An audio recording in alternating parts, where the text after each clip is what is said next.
प्यारे बच्चों, सारिਆਂ ਨੂੰ प्यार भरी सत श्री अकाल। मेरा नाम हरदीप कौर है तो मैं सरकारी senior secondary school Feruman district Amritsar ਦੇ ਵਿੱਚ ਪੜ੍ਹਾਉਂਦੀ ਹਾਂ। बेटा अज मैं 10वीं जमात के विद्यार्थियों लिए पार्ट नंबर 2 HTML फंडामेंटल्स विचों कुछ टॉपिक्स लैके आई हाँ जिहड़ी कि आपां इस वीडियो में डिस्कस करांगे। सब तो पहला आया एट्रीब्यूट्स। एट्रीब्यूट्स बेटा की हुंदे हन, देखो एक टैग दे गुण, ठीक है, जिन्होंने आपां टैग दीयां विशेषतावां भी कह सकते हैं, हुंदे हन उन्होंने दर्शाउंदे हन।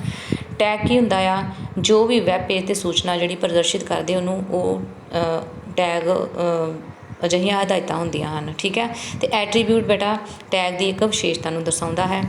तो जिस तरह वेखो टैग दे विच एट्रीब्यूट शामिल हो सकते हैं। तो एट्रीब्यूट एलीमेंट्स का ओपनिंग टैग का हिस्सा होंदा है। टैग दो तरह के होंदे हैं, एम्पटी एंड कंटेनर। एट्रीब्यूट दी किस्मां जिहड़ियां वो टैग ते निर्भर करदियां हन। हरेक टैग दे विच जिहड़ी आ एट्रीब्यूट्स की संख्या वो वक्री वक्री हुंदी है। हुण वेखो इस तरह टेबल एक टैग है तो ये विच आपां टेबल टैग च एट्रीब्यूट लगाया बॉर्डर, अगे वैल्यू मैंशन की 3, ठीक है बेटा। इस तो अगे आ गया बॉडी टैग एंड एट्रीब्यूट्स। हुण बॉडी टैग देखो बेटा की हुंदा आ कि HTML मुख्य डॉकूमेंट का देखो बॉडी टैग HTML डॉकूमेंट का मुख्य हिस्सा होंदा आ, ठीक है, जिस विच वैब पेज के बारे सारी जानकारी मौजूद होंदी है। आपां इहदे which body tag they which attribute दो वरत सकते हैं, एक बैकग्राउंड एंड बेसिक कलर। बेटा इहदे विच बैकग्राउंड की आ, बैकग्राउंड दे विच जदों आपां यूज़ करते हैं एट्रीब्यूट बॉडी टैग दे विच बैकग्राउंड एट्रीब्यूट नूं यूज़ करते हैं तो आपां एक JPG इमेज लगा सकते हैं बैकग्राउंड ते। देखो जिस तरह के ये प्रोग्राम की कोडिंग की हुई है तो पिछे आ एक इमेज आ गई, ठीक है। जे आपां बेसिक कलर यूज़ करते हैं बॉडी टैग दे विच एट्रीब्यूट तो उहदी आपां वैल्यू दे जिस तरह उहदा कलर मैंशन कर दिता ग्रीन, तो इस तरह बेटे इहदी जिहड़ी आ आउटपुट वो सानू आ दिखाई देगी कि उसका बैकग्राउंड कलर ग्रीन आ गया। तो इनू आप बेसिक कलर के नाम नाल जिहड़ा एट्रीब्यूट नूं वो सैट करते हैं, ठीक है। अगे आ गया टैक्सट एट्रीब्यूट। बेटा इस दे विच बॉडी टैग दे विच एक टैक्सट एट्रीब्यूट वरत्या जाता है जो भी टैक्सट आपां लिखते हैं बॉडी उहदा बॉडी दे विच जिस तरह BG कलर रैड टैक्सट जो भी लिखा उहदा कलर आ जाएगा वाइट। हुण इधर वेखो जो भी आपां इहदे विच टैक्सट लिखा उसका कलर की आ गया वाइट। हुण वेखो बेटा तुहानूं मैं पहलां भी समझा चुकी कि बैकग्राउंड ते बेसिक कलर विच की अंतर आ। बैकग्राउंड दे विच आपां इमेज लगा सकते हैं, बॉडी कलर आपां कलर कोई भी दे सकते हैं। इहदा सिंटैक्सट सिंपल आ, बॉडी दे विच बैकग्राउंड लिख के अगे आपां उस इमेज का पाथ URL जिहड़ा वो दे देना आ।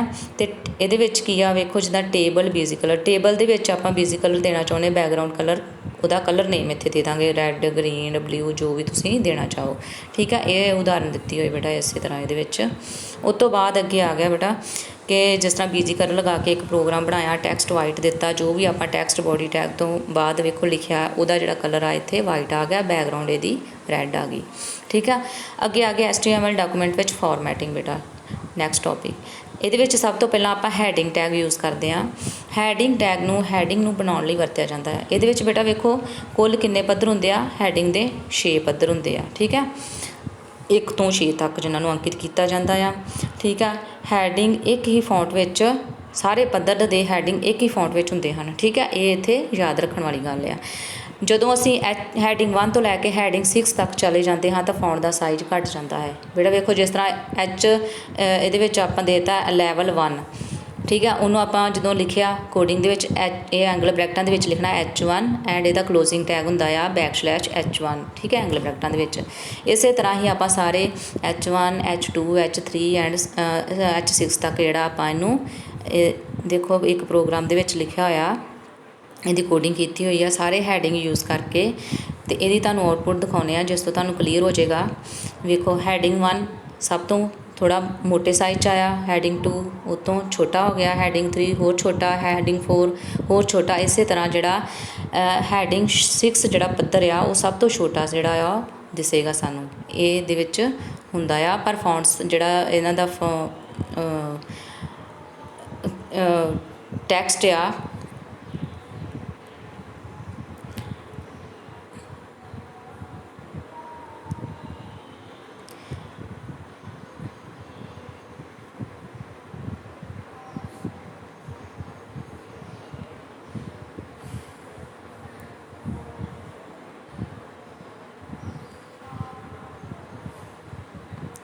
ਜਿਹੜਾ ਫੌਂਟ ਜਿਨ੍ਹਾਂ ਦਾ ਫੌਂਟ ਆ ਉਹ ਸਾਰਿਆਂ ਦਾ ਸੇਮ ਹੀ ਰਹਿਣਾ, ਬਸ ਉਹਨਾਂ ਦਾ ਜਿਹੜਾ ਆਕਾਰ ਆ ਉਹ ਚੇਂਜ ਹੁੰਦਾ ਜਾਣਾ। ਠੀਕ ਹੈ, ਉਸ ਤੋਂ ਬਾਅਦ ਅੱਗੇ ਫੌਂਟ। ਫੌਂਟ ਬੇਟਾ ਕੀ ਆ, ਪਹਿਲਾਂ ਤੋਂ ਹੀ ਪ੍ਰਭਾਸ਼ਿਤ ਸਟਾਈਲ ਜਿਸ ਨੂੰ ਬਣਤਰ ਐਂਡ ਅਤੇ ਸਾਈਜ਼ ਇਹਦੇ ਵਿੱਚ ਹੁੰਦਾ ਆ। ਫੌਂਟ ਟੈਕਸਟ ਦਾ ਸਟਾਈਲ ਅਤੇ ਆਕਾਰ ਹੈ ਜੋ ਅਸੀਂ ਆਪਣੇ ਡਾਕੂਮੈਂਟ ਵਿੱਚ ਵਰਤ ਸਕਦੇ ਹਾਂ। ਠੀਕ ਹੈ, ਇਹਦੇ ਵਿੱਚ ਵੇਖੋ ਡਾਟਾ ਨੂੰ ਫਾਰਮੈਟ ਕਰਨ ਲਈ ਸਹਾਇਕ ਹੁੰਦਾ ਆ। ਇਹਦੀਆਂ 4 ਵਿਸ਼ੇਸ਼ਤਾਵਾਂ ਹੁੰਦੀਆਂ, ਸਟਾਈਲ, ਫੇਸ, ਆਕਾਰ ਐਂਡ ਰੰਗ। ਠੀਕ ਹੈ, ਫੌਂਟ ਸਟਾਈਲ। ਫੌਂਟ ਸਟਾਈਲ ਬੇਟਾ ਇਹਨੂੰ 3 ਤਰੀਕਿਆਂ ਨਾਲ ਬਦਲਿਆ ਜਾ ਸਕਦਾ, ਬੋਲਡ, ਇਟੈਲਿਕ ਐਂਡ ਅੰਡਰਲਾਈਨ। ਠੀਕ ਹੈ, ਫੌਂਟ ਦਾ ਫੇਸ, ਇਹਦੇ ਵਿੱਚ ਫੌਂਟ ਫੇਸ ਆ ਵੇਖੋ ਜਿਸ ਤਰ੍ਹਾਂ ਆ ਇੱਥੇ ਕੋਡਿੰਗ ਕੀਤੀ ਹੋਈ ਆ, ਫੌਂਟ ਫੇਸ ਏਰੀਅਲ। ਅੱਗੇ ਜੋ ਵੀ ਆਪਾਂ ਫੌਂਟ ਫੇਸ ਇੱਥੇ ਲਿਖਿਆ ਉਹਦੇ ਹਿਸਾਬ ਨਾਲ ਫੌਂਟ ਦਾ ਜਿਹੜਾ ਫੇਸ ਆ ਉਹ ਸਾਨੂੰ ਦਿਖਾਈ ਦੇਵੇਗਾ। ਇਹ ਦੇਖੋ ਕੋਡਿੰਗ ਕੀਤੀ ਹੋਈ ਆ, ਇੱਥੇ ਟਾਈਮਸ ਨਿਊ ਰੋਮਨ ਜਿਹੜਾ ਆ ਫੇਸ ਲਿਆ ਹੋਇਆ, ਅਤੇ ਇਸੇ ਇਹਦੀ ਆਊਟਪੁੱਟ ਬੇਟਾ ਆ ਸਾਨੂੰ ਵੈਬ ਬਰਾਊਜ਼ਰ ਦੇ ਵਿੱਚ ਦਿਖਾਈ ਦੇਵੇਗੀ। ਠੀਕ ਹੈ ਬੇਟਾ, ਇਸ ਤੋਂ ਅੱਗੇ ਆ ਗਿਆ ਫੌਂਟ ਦਾ ਕਲਰ।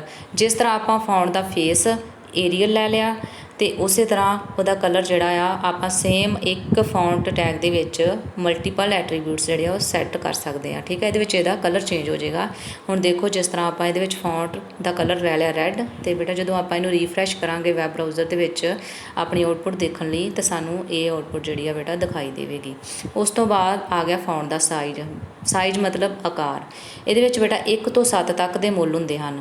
1 ਸਭ ਤੋਂ ਛੋਟਾ ਅਤੇ 7 ਸਭ ਤੋਂ ਵੱਡਾ ਹੁੰਦਾ ਹੈ। ਅਤੇ ਫੌਂਟ ਦਾ ਸਾਈਜ਼ ਬਾਈ ਡਿਫਾਲਟ ਕੀ ਹੁੰਦਾ ਆ, ਵੈਲਿਊ 2 ਹੁੰਦਾ ਆ। ਠੀਕ ਹੈ, ਸਾਈਜ਼ 1 ਦਾ ਅਰਥ ਹੈ 6 ਪੁਆਇੰਟ ਅਤੇ 2 ਦਾ ਮਤਲਬ ਆ 12 ਪੁਆਇੰਟ। ਇਸੇ ਤਰ੍ਹਾਂ ਹੀ ਬਾਕੀ ਜਿਹੜੇ ਉਹ ਹੁੰਦੇ ਹਨ। ਠੀਕ ਹੈ ਬੇਟਾ, ਜਿਸ ਤਰ੍ਹਾਂ ਹੁਣ ਵੇਖੋ ਇਹਨਾਂ ਨੇ ਪ੍ਰੋਗਰਾਮ ਬਣਾਇਆ ਹੋਇਆ ਨੋਟਪੈਡ ਦੇ ਵਿੱਚ, ਕੋਡਿੰਗ ਕੀਤੀ ਹੋਈ ਆ 3 ਲਾਈਨਾਂ ਦੇ ਵਿੱਚ ਵੱਖਰੇ ਵੱਖਰੇ ਫੌਂਟ ਦੇ ਸਾਈਜ਼, ਕਲਰ ਜਿਹੜੇ ਉਹ ਜਿੱਦਾਂ ਫੇਸ ਵਗੈਰਾ ਲਏ ਹੋਏ ਆ। ਅਤੇ ਜਦੋਂ ਆਪਾਂ ਇਹਨਾਂ ਦੀ ਆਊਟਪੁੱਟ ਦੇਖਾਂਗੇ ਬੇਟਾ ਅਤੇ ਸਾਨੂੰ ਇਹਦੀ ਆਊਟਪੁੱਟ ਆਵੇਗੀ ਅਕੋਰਡਿੰਗ ਟੂ ਜਿਹੜਾ ਵੀ ਆਪਾਂ ਜੋ ਵੀ ਆਪਾਂ ਪ੍ਰੋਗਰਾਮ ਹੈ ਨੋਟਪੈਡ ਦੇ ਵਿੱਚ ਟਾਈਪ ਕੀਤਾ ਉਹਦੇ ਹਿਸਾਬ ਨਾਲ। ਠੀਕ ਹੈ, ਇਹ ਸਾਡੇ ਸਾਹਮਣੇ ਜਿਹੜੀ ਉਹਦੀ ਆਊਟਪੁੱਟ ਆ ਜਾਏਗੀ।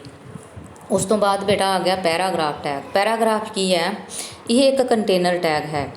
ਕੰਟੇਨਰ ਇਟ ਮੀਨਸ ਇਹਨੂੰ ਓਪਨਿੰਗ ਅਤੇ ਕਲੋਜ਼ਿੰਗ ਦੋਨੋਂ ਇਹਦੇ ਲਈ ਜ਼ਰੂਰੀ ਹੁੰਦੇ ਆ, ਜਿਸ ਦੀ ਵਰਤੋਂ ਵੈਬ ਪੇਜ ਵਿੱਚ ਜ਼ਰੂਰਤ ਅਨੁਸਾਰ ਪੈਰਾ ਬਣਾਉਣ ਲਈ ਕੀਤੀ ਜਾਂਦੀ ਹੈ। ਬੇਟਾ ਜਿਸ ਤਰ੍ਹਾਂ ਇਹਦੇ ਨਾਮ ਤੋਂ ਹੀ ਅੰਡਰਸਟੂਡ ਹੈ ਕਿ ਇਹਦੀ ਵਰਤੋਂ ਪੈਰਾ ਬਣਾਉਣ ਲਈ ਕੀਤੀ ਜਾਂਦੀ ਹੈ, ਅਤੇ ਇਹਦੇ ਵਿੱਚ ਆਪਾਂ ਪੀ ਟੈਗ ਜਿਹੜਾ ਆ ਉਹ ਯੂਜ਼ ਕਰਦੇ ਹਾਂ।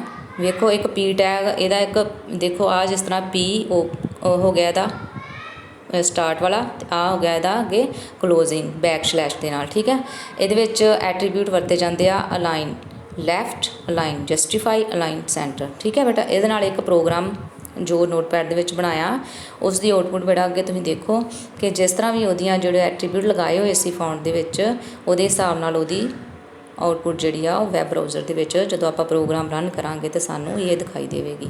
ਅੱਗੇ ਬੇਟਾ ਆ ਗਿਆ ਐਮਪਟੀ ਟੈਗ। ਐਮਪਟੀ ਟੈਗ ਕੀ ਹੁੰਦਾ ਆ, ਜਿਸ ਦੀ ਕੋਈ ਵੀ ਕਲੋਜ਼ਿੰਗ ਨਹੀਂ ਹੁੰਦੀ, BR ਟੈਗ।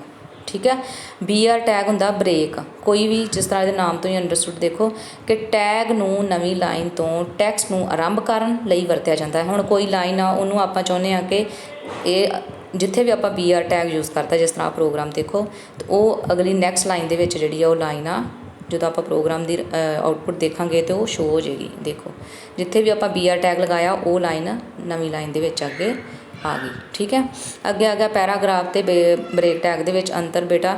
ਜਿਸ ਤਰ੍ਹਾਂ ਕਿ ਪੈਰਾਗ੍ਰਾਫ ਟੈਗ 'ਤੇ ਪੈਰਾ ਬਣਾਉਣ ਲਈ ਕੀਤੀ ਜਾਂਦੀ ਆ ਅਤੇ ਬ੍ਰੇਕ ਟੈਗ ਦੀ ਵਰਤੋਂ ਲਾਈਨ ਨੂੰ ਤੋੜ ਕੇ ਅਗਲੇ ਨਵੀਂ ਲਾਈਨ ਦੇ ਵਿੱਚ ਲੈ ਕੇ ਜਾਣ ਲਈ ਕੀਤੀ ਜਾਂਦੀ ਹੈ। ਬੇਟਾ ਇਹਦੀ ਵਰਤੋਂ ਸਾਰਾ ਤੁਹਾਨੂੰ ਮੈਂ ਅੱਗੇ ਸਮਝਾ ਚੁੱਕੀ ਹਾਂ। ਅੱਗੇ ਆ ਗਿਆ HR ਟੈਗ। HR ਟੈਗ ਮਤਲਬ ਹੌਰੀਜ਼ੌਂਟਲ ਰੋ, ਲੇਟਵੀਆਂ ਰੇਖਾਵਾਂ। ਠੀਕ ਹੈ, ਲੇਟਵੀਂ ਜਿਹੜੀ ਲਾਈਨ ਆ ਉਹਨੂੰ ਇਹਦੇ ਵਿੱਚ ਐਟਰੀਬਿਊਟ ਹੁੰਦੇ size, width, align and colour. ਠੀਕ ਹੈ ਬੇਟਾ, ਇਹਦੇ ਨਾਲ ਆਪਾਂ ਇੱਕ ਪ੍ਰੋਗਰਾਮ ਵੇਖਦੇ ਹਾਂ ਕਿ ਇਹਦੇ ਵਿੱਚ ਕਾਫੀ ਸਾਰੀਆਂ ਲਾਈਨਾਂ ਲਈਆਂ ਹੋਈਆਂ ਜਿਨ੍ਹਾਂ ਦੀ ਇਹਨਾਂ ਨੇ HR ਟੈਗ ਦੇ ਵਿੱਚ ਵੱਖਰੇ ਵੱਖਰੇ ਐਟਰੀਬਿਊਟ ਲਗਾਏ ਹੋਏ ਆ, size, align, width and colour. ਇਹਦੇ ਹਿਸਾਬ ਨਾਲ ਫਿਰ ਸਾਰਿਆਂ ਦੀ ਵੱਖਰੀ ਵੱਖਰੀ ਸੈਟਿੰਗ ਕਰਕੇ ਇੱਕ ਪ੍ਰੋਗਰਾਮ ਬਣਾਇਆ ਅਤੇ ਬੇਟਾ ਇਹਦੀ ਆਊਟਪੁੱਟ ਤੁਹਾਨੂੰ ਦੇਖੋ ਜਦੋਂ ਆਪਾਂ ਇਹਨੂੰ ਵੈਬ ਬਰਾਊਜ਼ਰ ਦੇ ਵਿੱਚ ਰਨ ਕਰਾਂਗੇ ਪ੍ਰੋਗਰਾਮ ਨੂੰ ਤਾਂ ਸਾਨੂੰ ਇਹਦੀ ਆਊਟਪੁੱਟ ਜਿਹੜੀ ਆ ਦਿਖਾਈ ਦੇਵੇਗੀ। ਅਤੇ ਬੇਟਾ ਇਹ HTML ਲੈਂਗੁਏਜ ਜਿਹੜੀ ਆ ਬਹੁਤ ਹੀ ਸਿੱਖਣ ਦੇ ਵਿੱਚ ਸੌਖੀ ਆ। ਮੈਂ ਆਸ ਕਰਦੀ ਹਾਂ ਕਿ ਜਿੰਨਾ ਵੀ ਮੈਂ ਤੁਹਾਨੂੰ ਸਮਝਾਇਆ ਉਹ ਤੁਹਾਨੂੰ ਸਮਝ ਆ ਗਿਆ ਹੋਵੇਗਾ। So have a nice day. Thanks and have a nice day.